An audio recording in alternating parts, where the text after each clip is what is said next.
কোচ ৰাজবংশীকে ধৰি যি 6 জনগোষ্ঠী অসমত আছে, এই 6 জনগোষ্ঠীয়ে আজি বহুদিনৰ পৰাই নিজৰ সাংস্কৃতিক, অৰ্থনৈতিক, ৰাজনৈতিক বিকাশৰ কাৰণে আজি অসমত আন্দোলন কৰি আছে।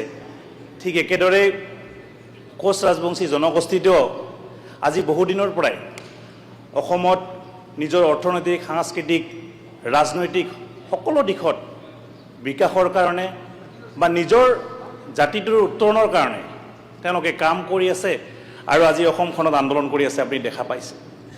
আমি সকলোৱে জানো বৰ্তমানৰ সন্মানীয় অসমৰ মুখ্যমন্ত্ৰী তথা ভাৰতবৰ্ষৰ প্ৰধানমন্ত্ৰী অসমৰ মুখ্যমন্ত্ৰী ডক্টৰ হিমন্ত বিশ্ব শৰ্মা ডাঙৰীয়া আৰু আমাৰ সকলোৱে শ্ৰদ্ধাৰ যশস্বী প্ৰধানমন্ত্ৰী নৰেন্দ্ৰ মোদী ডাঙৰীয়াই অসম তথা ভাৰতবৰ্ষত বসবাস কৰা প্ৰতিটো জাতি জনগোষ্ঠীক সময় মিলেৰে আগবঢ়াই লৈ যাব বিচাৰিছে। আৰু এই কথাটো বৰ্তমান সময়ত অতিকৈ গুৰুত্বপূৰ্ণ।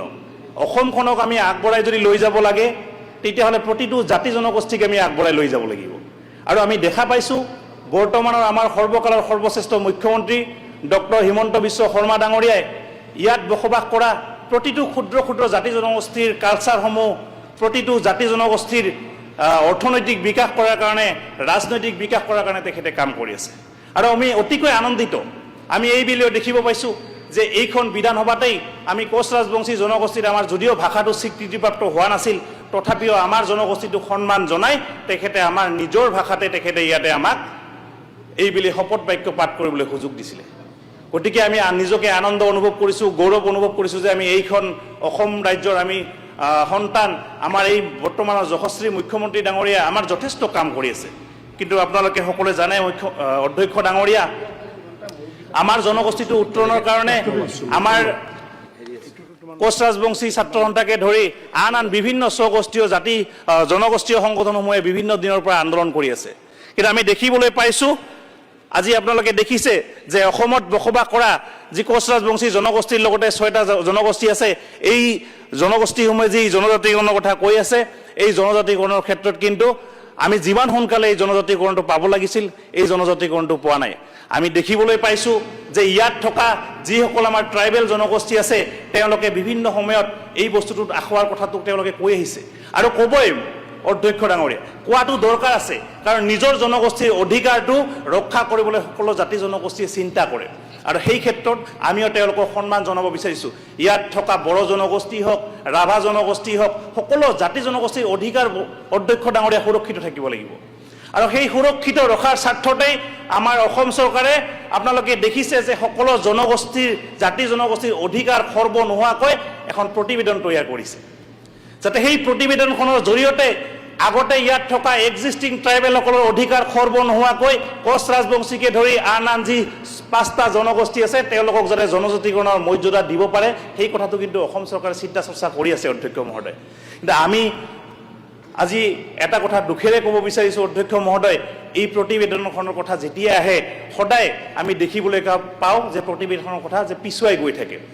আজি অসমত বসবাস কৰা এই 6টা জনগোষ্ঠীয়ে এইখন চৰকাৰৰ ওপৰত বহু আশাৰে ৰৈ আছে অধ্যক্ষ মহোদয়, যে এইখন চৰকাৰে যিহেতু ইয়াত বসবাস কৰা প্ৰতিটো খিলঞ্জীয়া জাতি জনগোষ্ঠীক গুৰুত্ব দি আহিছে, গতিকে আমাকো তেওঁলোকে সঠিক এইখন চৰকাৰে মৰ্যাদা দিব।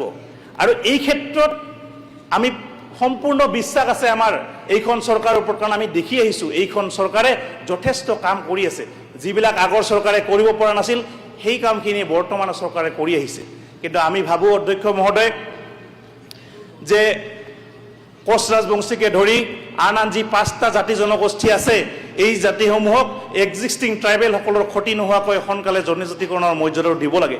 আপুনি এটা কথা জানে, ইতিমধ্যেই 1966ত কোচ ৰাজবংশীসকলক ৰাষ্ট্ৰপতিৰ অধ্যাদেশ জাৰিৰ জৰিয়তে আগতে জনজাতিকৰণ দিয়া হৈছিল।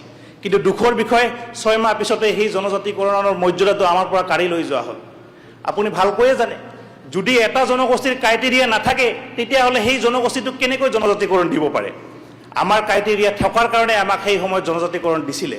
গতিকে অধ্যক্ষ মহোদয়, মই আপোনাৰ জৰিয়তে আমাৰ চৰকাৰখনক আকৌ এবাৰ অনুৰোধ জনাব বিচাৰিছোঁ, লাঞ্ছিত বঞ্চিত হৈ থকা এই জনগোষ্ঠীবিলাকৰ উত্তৰণৰ কাৰণে যিসকল চৰকাৰে কাম কৰি আছে এই চৰকাৰখনক আকৌ অনুৰোধ জনাব বিচাৰিছোঁ যে এক্সিষ্টিং ট্ৰাইবেলসকলৰ আমাৰ বড়ো ভাইসকলে হওক ৰাভাসকলে হওক কাৰ্বিসকল যিসকল ট্ৰাইবেল মানুহ আমাৰ অসমত বসবাস কৰি আছে আমাৰ এক্সিষ্টিং ট্ৰাইবেল ভাইসকলৰ ক্ষতি নোহোৱাকৈ কোচ ৰাজবংশীকে ধৰি আন যি 5টা জনগোষ্ঠী আছে অনতিপলমে জনজাতিকৰণৰ মৰ্যাদা দিয়াৰ কাৰণে মই অনুৰোধ জনাইছোঁ অধ্যক্ষ মহোদয়। এইখিনি অকণমান ৰাজবংশী ভাষাটো কৈ দিয়ক। মুখ্যমন্ত্ৰীয়ে এতিয়া শপত গ্ৰহণ কৰাৰ সুবিধা দিলে, আপোনালোকে ৰাজবংশী মই ভাষাখিনি নকয়। আপোনাৰ জৰিয়তে অনুৰোধ জনাব খুজিছোঁ অধ্যক্ষ মহোদয় যে আমাৰ বিভাগীয় যি মন্ত্ৰী আছে মই মন্ত্ৰীৰ পৰা জানিব খুজিছোঁ যে আমাৰ যি এই জনজাতিকৰণৰ যি প্ৰতিবেদনখন দাখিল কৰা হৈছিল এই প্ৰতিবেদনখন কত দিনৰ ভিতৰত হ'ব তাকে মই মানে অনুৰোধ জানাই পুছিব খুজিছোঁ যে আমাৰ যাতে জনজাতিকৰণটা সোনকালে হয় আৰু লগতে আমাৰ যি এই